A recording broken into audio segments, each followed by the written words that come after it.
A laid-off airline worker is telling us why she's not getting back to the airline she worked before, because she says it's going back to an ex. More in the episode today. Next topic would be Lufthansa is canceling fast tracks.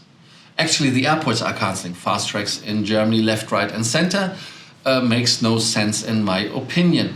Then we have a deal zone alert from Germany to the United States, 2,300 euros around.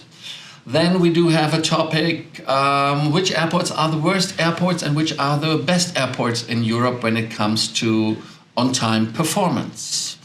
And do we have another topic? Yes, we do have another topic. Frankfurt Airport. Frankfurt Airport is reducing the movements, the flight movements in order to get a kind of a grip for their problems.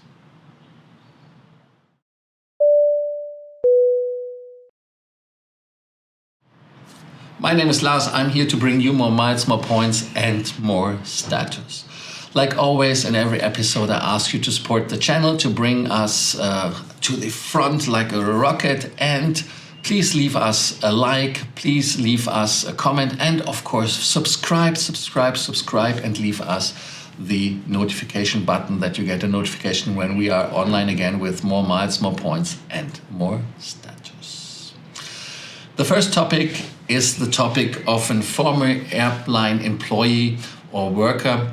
Actually, not employee would be the other side. Employee was Virgin Atlantic. The worker was working for Virgin Atlantic. That said, she was working for Virgin Atlantic until 2022, and she was then made redundant in 2020. She told in the interview with BBC News that she worked for them 5 years. And of course, in 2020, a lot of airlines made people redundant because of the COVID situation and the negative impact on the industry. And she told BBC News that she was not very happy because she thinks that she was treated unfairly. Also, the carrier said, no, we did everything fairly. I mean, what should Virgin Atlantic say? No, we were nice and we kicked her out with gloves. I don't know. And anyways, she didn't put herself on a list where she put down the name for a kind of a wait list when there is a future job available. Now, but nevertheless, starting this year, nearly 2 years later, Virgin Atlantic contacted her and said, do you want your old job back? But for the paperwork, very important, they offered less money, less flexible shifts. So it's of course not for her interesting to go. But at this point, she had already used the money from her redundancy to create a digital marketing agency. Can you imagine? And then her wage had jumped tenfold compared to her previous post at Virgin Atlantic. And of course, she's not tempted the slightest to work again for them. And she says it would be like going back to an ex. In the interview that she gave, Virgin Atlantic offer was declined by her because it's not just the same place as it was once and not a company where she sees her career growing. And of course, Virgin Atlantic said, yeah, no, everything we did when it was going to redundancy was done in fairness and compassion. And again, that is how it is. But after cutting staff during the pandemic, airlines are now, yes, they are beggars, and they are, of course, losing the labor force because the people are not going back. They have flight disruptions, mayhem at airports, and luggage is piling up. It's unbelievable. The lady was working in London Heathrow, and London Heathrow is one of the worst airports in Europe. And when you look on the list of airports which are the worst, it's not London Airport. Number 1 of the 10 worst airport is, drumroll, maybe, Brussels Airport. 72% delays, 2.5% cancellations, Number 2 is Frankfurt Airport, 68%. Then comes Eindhoven, Luton, then Budapest, Liszt Ferenc International, Lisboa Airport. Then, is it Lisboa? Lisboa, I don't know. Charles de Gaulle Airport. Schiphol is on the list as well, but very low. And then comes Côte d'Azur, Nice Airport, Gatwick Airport. That are the worst. When it comes to, actually Gatwick had 59%, so you see that the numbers were going very high, but I was confused that Frankfurt Airport was number 2. The 10 best airports are Bergamo in Italy, Gran Canaria in Spain, Otempi Airport in Bucharest with 10% only. Bergamo had only 3%. Of course, it's a smaller airport, so they don't have this troubles. Dublin, 15%, which is kind of bigger. 16% in Fontana Rosa Airport in Catania, Italia. Then Adolfo Suarez Airport in Madrid, 19% only. Alicante, 20%. Marseille, 20%. Orly, Paris, 21%. And Malaga Airport, 24%. And 3.3% only cancellation.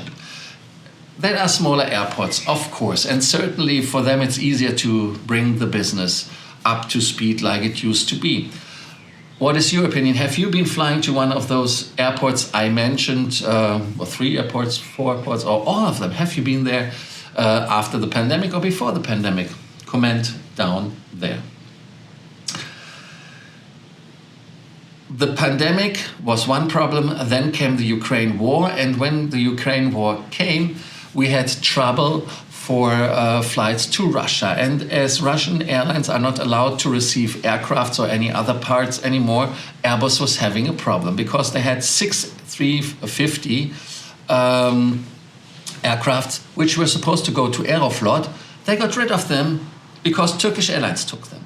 Lufthansa was interested in those as well, but maybe Lufthansa was trying to push the button too deep for the money discount, and Airbus found a better offer from Turkish Airlines.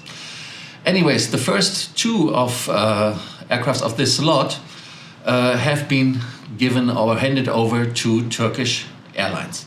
As the aircrafts are still having the colors of Aeroflot and just a kind of a special livery with Turkish Airlines on top, I like to call them Türkoflot. And these aircrafts are now working instead of Moscow. They're working from Istanbul and they are flying already. The aircraft, even the interior is from Aeroflot. I don't think that it's a bad interior. Have you been flying with the Aeroflot interior lately, or are you going to fly with this Türkoflot plans with Turkish Airlines to have the experience? Because the first destination of the first one was Zurich, and for the other one was Baku, Azerbaijan. So interesting destinations, but the aircraft is coming to Europe, as you see, and they're flying around, and maybe you get lucky to experience them. What can we tell as well about the aircrafts? The aircrafts will have more following. There are 4 others coming, but I don't know if the last one will have the complete interior like it is from Aeroflot, or if the painting will be a complete Turkish Airlines painting. That we will see, and I'm kind of interested in seeing it, what happens with those aircrafts. Frankfurt is one destination of the Türkoflot A350, and the Frankfurt airport is fighting against the delays, the mayhem, and all the problems and troubles which are happening in Frankfurt by changing the so-called, and that is a very wonderful German word in my opinion. The word is coordination corner value, Koordinierungseckwert. That is something I never heard it before. I most likely will not hear it in my life anymore again, at least not very often. And they want to reduce this now to 88, because normally they had 106 movements of flights during an hour in the peak times. Then they reduced this to 96, so 10 already gone. And now they want to reduce it to 88 even more. And that is the reason how they want to stabilize the airport. And especially during peak times, that should be working very well. Lufthansa is very happy. Of course, Lufthansa is happy. They canceled over 6,000 short flights mostly. I don't know if this is the way to do it, but that is what they do. Lufthansa is happy, Frankfurt Airport is happy, passengers maybe are not happy, because we are expecting now for the holiday, which is starting on the 22nd of July in Rheinland-Pfalz, 200,000 passengers a day. Just to give you a reminder, London Heathrow wants to cap it at 100,000. So Frankfurt wants to deal with double numbers of passengers. It is unbelievable. Oh, side note, Emirates now said, we are not fighting anymore about the numbers. They talk to the airport, so they want to stop ticket sales maybe as well. So it's maybe not anymore as hot as the first letters or the first comment from Emirates was sounding that they want to go to a court and get it all figured out with Heathrow. But returning to Frankfurt, Frankfurt is very positive that they can deal with the 200,000 people. On Thursday they had a press conference, and I got the press releases and everything, and they are very confident that they will do it. Hopefully we will not see drama in Frankfurt.